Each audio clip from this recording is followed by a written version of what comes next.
Hello and welcome to the Aurora Education Commission podcast number 3. Today's guest is Dr. Evan Glazer, President and CEO for the Illinois Math and Science Academy, and he's been in that role since July 1 of 2021. He's very involved throughout the educational community in addition to being the President and CEO and current Aurora Education Commission member. Welcome, Dr. Glazer. Great to be here, Jeff. Yeah, thanks for having us or being around for us. We appreciate that. You know, one of the things I like to start off with is having our listeners get a chance to know who you are and how you got to these roles. I think there was a mythology out there that, hey, we just grew up and all of a sudden, boom, we're in charge of an organization. And we all know that that isn't true. So if you can share with the listeners a little bit about your path and some of your prior roles. Sure, absolutely. So I am an Illinois native. I grew up in the northwest suburbs of Chicago, and I've always loved math and science as I was growing up, and even went to college believing I was going to be a physicist. And along that journey, I actually became a mathematician, but there's a lot of connection between the two. Went to undergraduate and master's degree in the state of Illinois, and loved it and thought it was really meaningful. And began a teaching career also in the state of Illinois as a math teacher. And then 5 years into it, I was encouraged to go deeper and farther in my studies, and so I pursued a PhD. I migrated away from the state of Illinois. I think it was an opportunity to maybe see the world or see the country from a different perspective and engage with students from other disciplines. And so I did my doctoral work in a field called instructional technology. And that's really aimed to understand the use of technology and improve systems, particularly in education, but it can also apply to how people learn in business settings. So after completing my graduate work, I was really faced a crossroads of, did I want to be a researcher, university professor, or remain connected to education, particularly with high school age students. And I love the concept of pursuing research, and I also miss being around teenagers. And so I found a perfect niche, if you will, about being in schools that promote research. Absolutely. And so following my graduate work, I've been the head of multiple schools that kind of pride itself in creating environments that support students to do research, pursue independent projects that really pursue their own curiosities. I did that out in the state of Virginia, in the Washington, D.C. area, New York City. And then around 2021, late 2020, I had learned about the opportunity to come to IMSA, which also prides itself in creating an environment to stimulate excellence in math and science and for students to pursue research.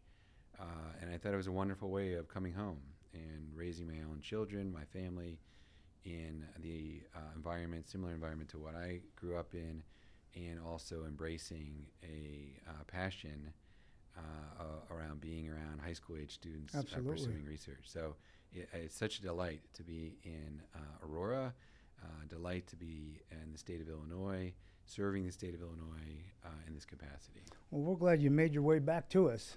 It's great to have you here as a pillar in our community, but also as a partner in education. That's awesome. You talked about you were a math teacher for 5 years. Where did you teach math? I taught math in Glenview, okay. Which is in the northwest suburbs. I really loved it there, and one of the great values of my teaching experience was exploring how technology can be used to support students' curiosity in learning math. So, I grew up wanting to become a scientist. I love the nature of inquiry and discovery and testing out ideas. And I think through the use of technologies in math, I was able to create that type of learning experience for my students where they can test, experiment, and form their own hypotheses. And I think that was a good connection between science and math that I really value, thanks really to a lot of current technologies. And a great, great authentic learning experience for our youth. That's awesome. Yeah, absolutely. I had said that in our introduction, not only in your paid role as the leader of IMSA, but also as that leadership role have been asked to be a part of the Aurora Education Commission that the mayor convened back in 2018. And so IMSA has always been at the table, and as you matriculated in, assumed that chair. And in your the last 4 years of being a part of that group, you've got a sense of the people in the room. These are superintendents and university and college presidents and community members and community leaders. From your lens, from your chair, how do you see that the Education Commission can play a more effective role in our education community? I think the Education Commission is incredibly important for our community. One, it sets the stage for a lot of leaders to come together and think about what are the common interests and needs of students in our area. And it allows us to share what our common challenges are and also how we can leverage resources from our different institutions to support one another. For me personally, I think about IMSA's role in wanting to serve both, the Fox Valley area as well as the state of Illinois. So a lot of people think of IMSA as an institution where a lot of bright, highly motivated students go to challenge themselves further, particularly in math and science. Well, part of that is true. We also have another important responsibility, which is to further excellence in learning around the state of Illinois. And so a lot of people may not realize that we're deeply committed to supporting other schools in providing the professional development, providing the outreach programs, so that we can create access and support for educators and for children throughout the area. Yeah, that collaborative sense is probably a piece that a lot of people aren't aware of. And because you are a school of highly motivated, highly intelligent, highly aware young people. But that community approach is probably not as well understood as it should be. And I know that you've reached out to a variety of school districts offering to be a partner, especially in the world of research. And that's certainly laudable. You talked about IMSA being just a little bit different, and I'm going to say unique. Similar to a superintendent, you are the leader of IMSA. So can you talk a little bit about, you gave a little sense of some of the kids that populate your school and some of your efforts, both specific to the building and then more regionally. But talk a little bit about how it's different than the traditional comprehensive high school. And then talk about what it is that you want people to know about the initiatives of IMSA. Two-parter. Certainly. So IMSA is actually a state agency. So most people first, it's important for them to realize that IMSA is a publicly funded state institution. So that all students have an opportunity to find access to programming through IMSA, not just for grades 10 through 12, where students are residing there around the academic year, but summer programs, weekend programs through both the academic year and the summer. So we are different in a few ways. I would say actually we operate a lot more like a small college. Yes. Because we're residential in nature. Our students are living there. And that's, based on our state code. The reason why we're residential in nature is because we're serving students throughout the entire state, not just, in Aurora or the Fox Valley region, but we have students who are coming from rural communities, students who are coming from urban areas, students who are coming from all different types of life circumstances. Some of them have a lot of access to resources. Some of them don't have any resources in their lives.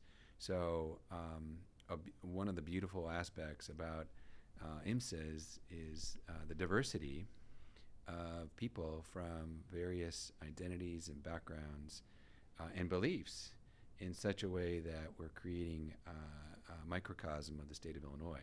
So that's one thing that's very different. I think the other thing that's very different is because we're a state institution, decisions are and support is reflective of what happens around in state government, and the general assembly. Very similar to state colleges and universities. Absolutely, Yeah. absolutely. So there isn't while there is a board of trustees, the board influences changes in policy and governance for the institution, which happens in a local district. When it comes to areas where we have to demonstrate compliance or pursue additional funding for capital resources, it's all done at the state level. It's not done through local taxpayer funds like you would see in a local school division. Absolutely, yeah, and that makes it a little more complicated. Sure. Instead of a local board, it is really reflective of every single elected representative or senator in the state is responsible for supporting IMSA. And they may not have as customized or personalized feelings, beliefs about your institution, being kind of separated by geographics. That's right. That's right. Yeah, I think in an ideal capacity, IMSA would be elevated everywhere so that everyone could develop a relationship with the institutions. So they understand how important it is to them, regardless of where they live in the state of Illinois. Absolutely. If you could share with us, and I know you've shared with me in the past. You have different ways of communicating what you're about and what you're doing and what you're approaching to do. But if you could talk to our listeners about maybe your top 2 initiatives that you're taking on at IMSA. Absolutely. So our desire is to make IMSA more accessible and sustainable. Those are our 2 largest priorities in order for supporting the future of the institution.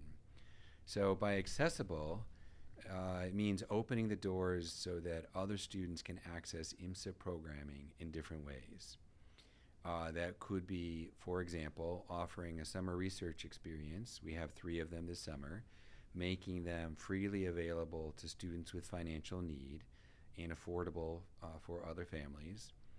Creating programming in other parts of the state of Illinois.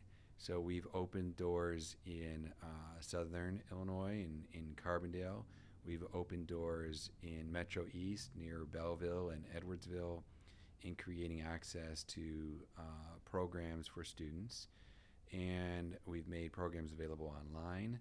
And our overall interest is to continue to help communities around the state feel like IMSA is a place where their students can find enrichment in math and science. On the sustainability side, we want to have a future. So IMSA has been around since 1985. It's a state facility, and it's endured a lot of wear and tear. And we want to make sure that we're creating these opportunities in the future. And part of that is supporting, is getting support for our infrastructure. So as I mentioned, in a local school, you might have a referendum to approve a bond to improve facilities in a local area. IMSA doesn't have that same type of relationship or authority, and is reliant on either fundraising or asking the state government for that level of support. And we firmly believe the value of the residential nature of the institution because we form a sense of community when the students are not only classmates, but growing up together, developing creative ideas, innovating together. And their peers are kids from all over the state. And it's such a remarkable way to support their development and ultimately give back to the state of Illinois through their inventions that they create, through the businesses that they create once they become alumni. And just to highlight, the facilities that you reference are original to their inception. So they're approaching their 40-year. That's correct. Well, it's even more than that. So the residential facilities were designed based on what you would see in a local community subdivision. They weren't necessarily built to last for a long time or handle the wear and tear of teenagers. Now, the main building facility, interestingly, was originally developed by West Aurora. Correct.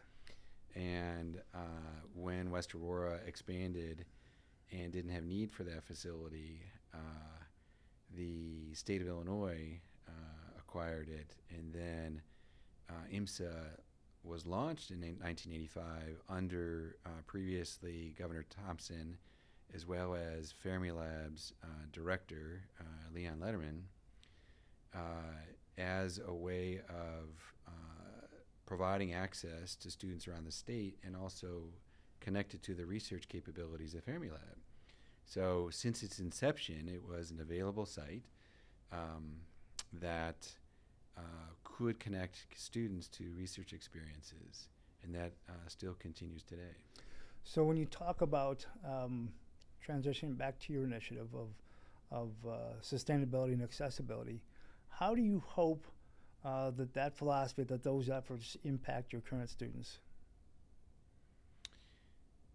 I think they would in a couple of ways. So one, we want our students to recognize that it's a privilege to have access to an opportunity like going to IMSA because it's state supported and it's stretching them in ways that maybe they didn't have a resource in their local community to do that. And so we would hope that they would feel a commitment to the state of Illinois following graduation. So 2/3 of our alumni reside in Illinois. An overwhelmingly large portion of them go to higher education in the state of Illinois. And they're innovators by nature, and as a result are contributing to becoming entrepreneurs and creating new businesses, jobs for other people, and that's fueled a lot in the state of Illinois. Now, the other aspect that I really aspire our students to see is the connection with other students in the state of Illinois. You bet. So if we're running an outreach program for younger audiences, we want our students to serve as ambassadors, as mentors to those kids, whether it's in Aurora or in Southern Illinois. We want kids to feel like they're giving back in a way that is authentic in a mentoring relationship. And we also want them to see peers in others among students in other schools. So if we develop programs, a research program, we want IMSA students and students from Aurora and students from Central Illinois, Southern Illinois, Western Illinois, all to participate in that experience together. Yeah, really embracing that concept of outreach, and not a point to gloss over. You think about your students are some of the brightest in our state, and for that many students to stay in state and then attend our post-secondary institutions in state and keep their talents in state is something to really underscore, because that's really what people want to embody and embrace is, hey, let's create and develop these great young people, and now can we keep them? And that's really a sustainable effort as well. Yeah, and I think it proves to the state of Illinois that IMSA is a great investment. Absolutely. And I think if we're aiming to expand the impact that we have by making the institution more accessible, it'll further perpetuate that to a larger level. And even among those students who leave the state for higher education, we certainly want them to feel compelled to give back or to come back. I did that with my own graduate work. I left the state, but I found my way back to Illinois because I find it a great place to live and a meaningful place to serve. Put that on a brochure right there. Right. You talked a little bit about your operational challenges. Can you talk to us a little bit about some of the bigger challenges that you're facing in education today? where we are in the state of education, and how you think IMSA is experiencing some of those challenges as well. Sure. I see,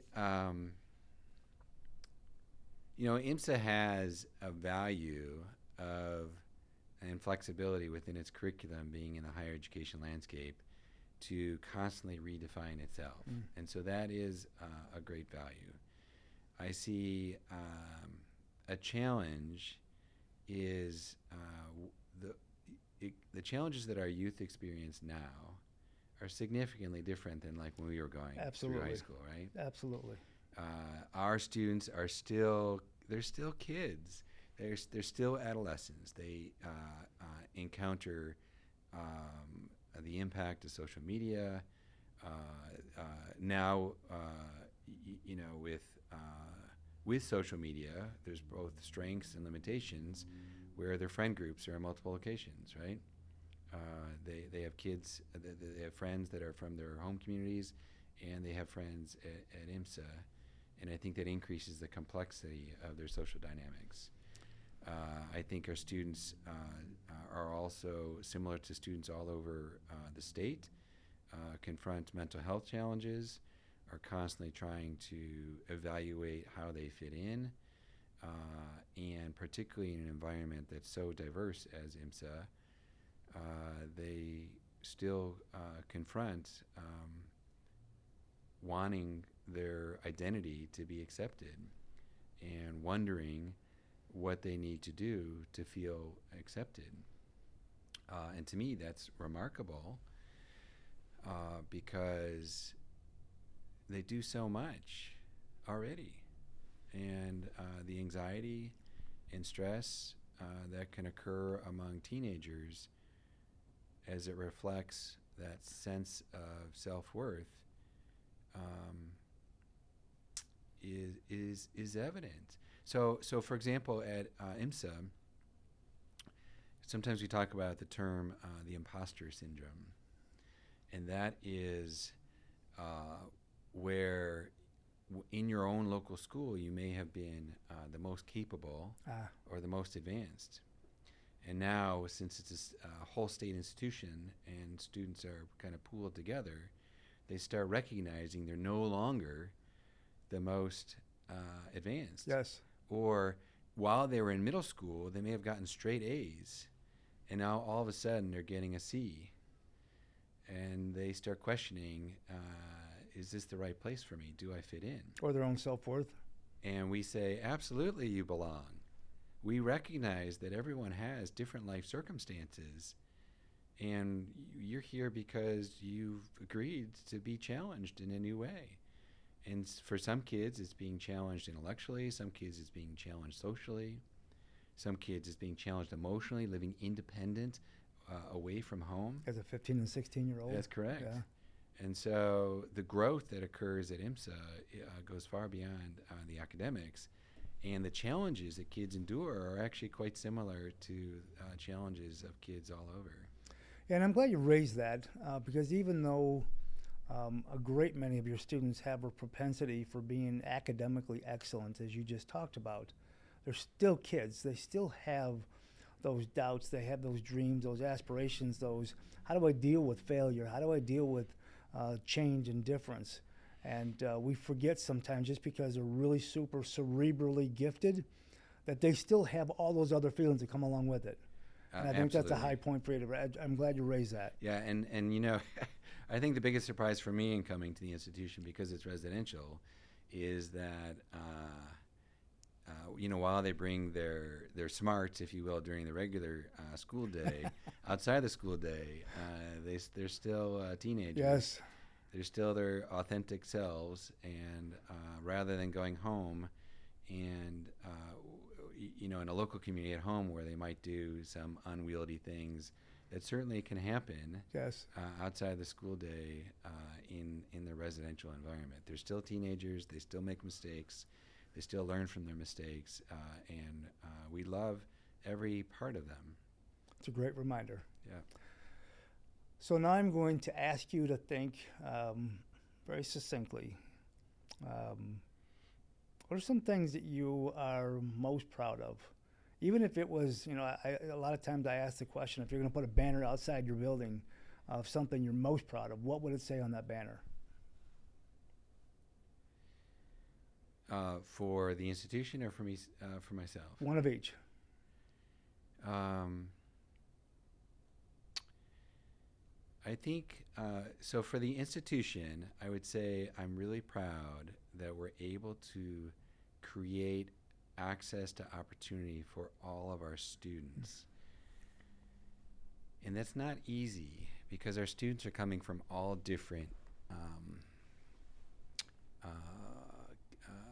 backgrounds and experiences. And so if they have an interest in astrophysics or cancer biology or artificial intelligence, it's not just providing the curricular experiences at the institution, but it's also pairing them with mentors in research institutions around the state of Illinois. Absolutely. So that we have a sentiment that there isn't a boundary to curriculum, but rather students are posing questions to unveil answers or to explore issues that don't have known answers. And I think setting them up to be connected in an environment where they are pursuing the unknown and to know that that can be addressed across the entire institution is inspiring to me. Absolutely. And here's a quick example. We asked students who is, interested in a summer research experience, and that might be in their local community, that may be at a higher education institution, that may be by hybrid, remotely, maybe paired with an alum who is doing research. And we asked institutions all over, can we partner together? Can we create access points? And we have able to fill over 100 spots. Wow. Working with scientists, engineers, professionals to create opportunities for our students. That's impressive. Now, I think what makes me even prouder is that our intention is to go beyond our own students, is to start creating access points for additional students throughout the state of Illinois to see how IMSA students can work side by side other students in a higher education or research environment. And I think we're so compelled to create access to students who feel like they face barriers. So my own personal pride is we have to acknowledge there's a lot of disparity throughout the state of Illinois. Mm-hmm. And IMSA, in my opinion, serves the students best who don't have access to opportunity in their local community. So that question can be regarded on a relative level. So for example, if the highest class that you have in math in your local community is calculus, and you've all of a sudden realized that I'm going to finish calculus by my 10th grade year, then IMSA is a great stop because we can continue to provide challenging math courses far beyond calculus. Sure. Now, there are some institutions or communities around the state that may not even provide access to calculus, or maybe that's available in a community college. So I think our intention is to be able to provide students access when they experience limitations in their local environment. And if a student is coming from absolutely nothing and has the curiosity and the drive to challenge themselves further, we want to be the spot that they can access. That's awesome. Without limitations. And so it's my dream that, when students apply to our institution, that we can get to the point where no one is denied. We may say, look, we have a limited residential capacity. However, we're willing to create programming experiences so that you can still have access as you continue on with your education, because no one in the state of Illinois should be denied access to a challenging learning experience. So they can dream as high as they want to dream. That is what I hope we can achieve. Awesome. And I appreciate you saying that, and it's good for people to hear, because I don't know that anybody could pull that out of a brochure. They can't even probably in a quick meet and greet, but it's great to hear right from their leader. As we finish up here today, I'm going to ask you to put on your experiential hat and ask you to share your perspective on advice that you would give to aspiring administrators. Yeah, absolutely. So I've had over 20 years in administration, and one thing to recognize is in that seat, and as you probably know, Jeff, we confront the most challenging situations, sometimes the most difficult,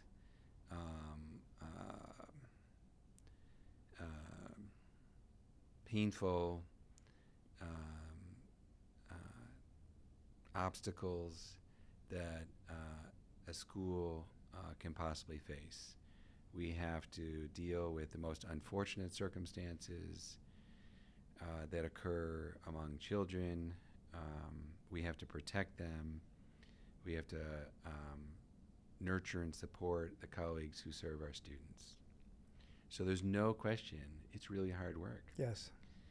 And so my advice is always, in the midst of, no matter how difficult your day is or how difficult the challenge that you're enduring, you have to remind yourself of the beauty of being around children and adults who serve children. Mm. So if you've just had a difficult meeting, go out in the hallway and go talk to students about an interesting project or paper or extracurricular that is inspiring them. And all it takes is 5-10 minutes to quickly understand and remind yourself how meaningful and important this work is, no matter how hard it gets.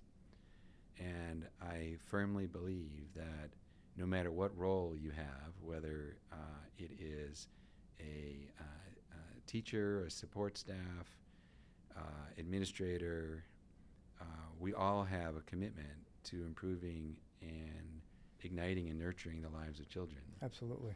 And we should never step away from that. We always should connect with them, because we ultimately will feel inspired by their passions and the difference that we're making for them. Sage advice. Appreciate that. And it was great to be able to give our listeners a little peek behind the curtain, not only about you, but about your the school that you lead. We appreciate you taking the time to share your thoughts and wisdom today. Thanks, Jeff. It's a pleasure to be here. Absolutely. Dr. Evan Glazer, CEO and President of Illinois Math and Science Academy. That's it for Podcast 3, and we'll see you next time. Thank you.